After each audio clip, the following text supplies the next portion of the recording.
Bonsoir à toutes et à tous. Alors, je voulais simplement faire une petite remarque. J'ai entendu beaucoup de mal sur notre préfet.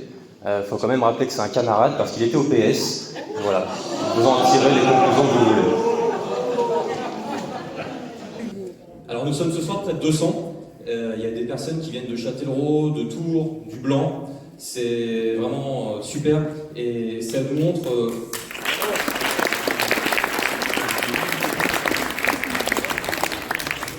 Vous faites de cette soirée une réussite, et ça montre aussi que malgré le fait effectivement que cette élection ne mobilise pas les foules, vous bougez quand même, vous venez quand même, et même si c'est le premier jour des vacances, ce qui nous a fait un peu peur, on peut vous l'avouer. Donc félicitations à vous.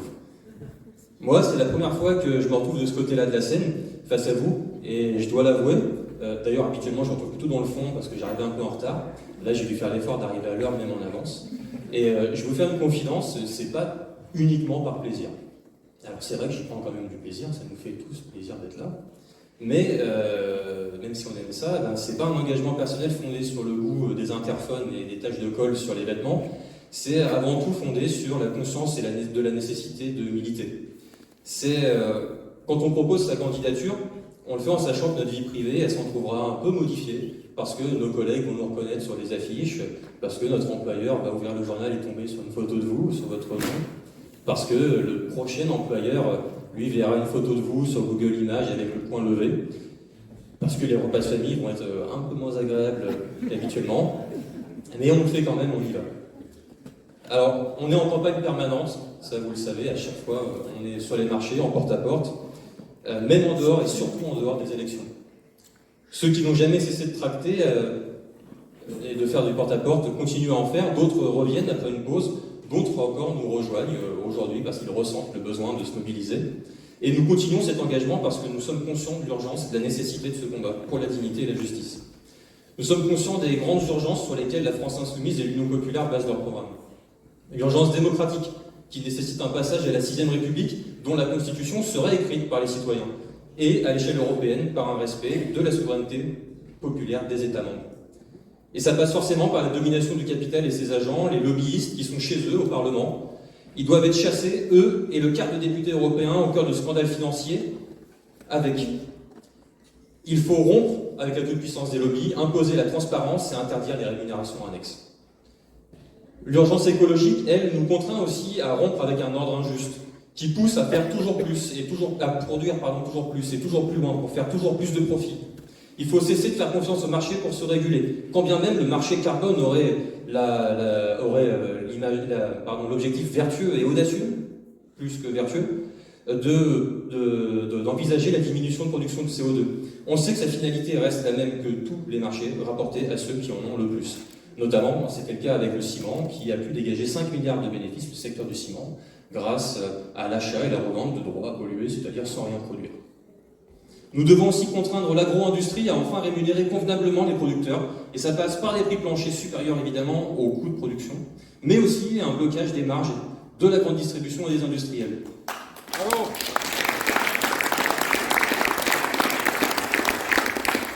Et ces mesures de bon sens, le RN n'en a que faire et s'y oppose. Et lorsque le RN se sent bien inspiré de s'opposer à ce qu'ils appellent la mondialisation sauvage et une partie des traités de libre-échange, nous pourrions leur dire, mais allez déjà convaincre vos alliés dans votre groupe parlementaire, où on trouve parfois plus de personnes pour voter ces traités que pour s'y opposer.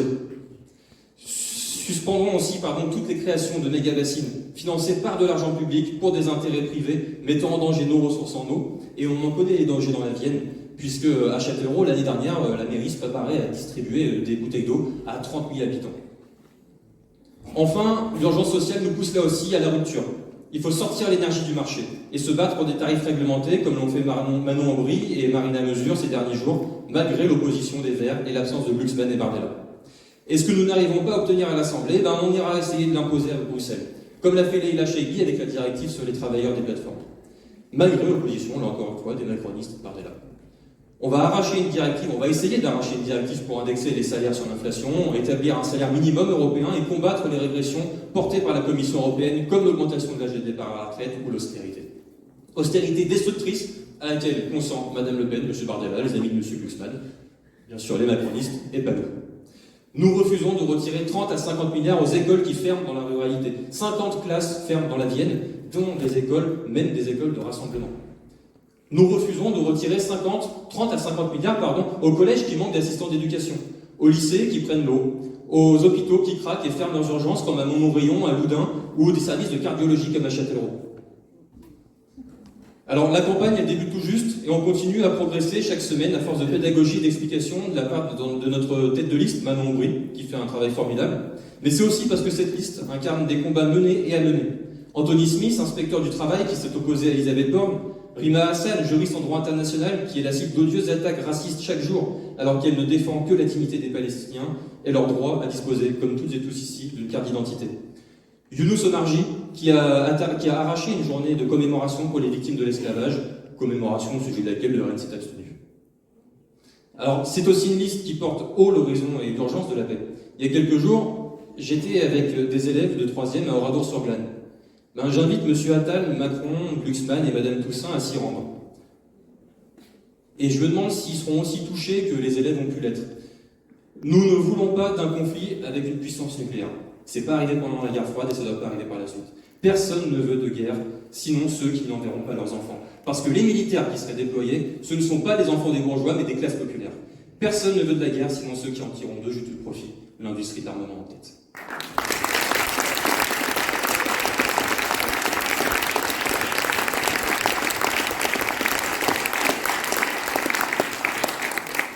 Les députés de l'Union populaire que vous enverrez au Parlement européen seront engagés chaque jour, non pas pour faire fonctionner une machine infernale, mais pour nous défendre et arracher de nouveaux droits. Ce sont des députés de combat, acharnés, c'est des insoumis, je n'ai pas besoin de vous les décrire plus que ça, vous les connaissez. C'est une liste de rupture avec un ordre injuste, qui broie les hommes, qui broie les femmes, qui détruit la planète. C'est une liste qui se bat pour plus de justice sociale, de justice fiscale et pour la paix. Mais ça ne se fera pas sans vous.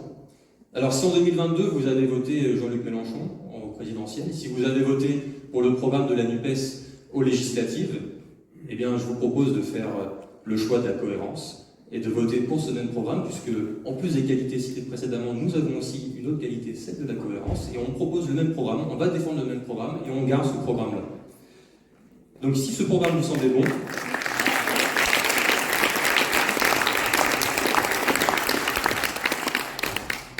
alors si ce programme vous semblait bon, si vous jugez important de vous lancer dans le premier tour de 2027 avec une dynamique de rupture, rejoignez-nous si ce n'est pas fait, vérifiez les inscriptions des jeunes autour de vous, c'est surtout les jeunes qui sont mal inscrits et non inscrits. Inscrivez-vous, votez, faites voter et surtout, donnez-nous la force de tout changer.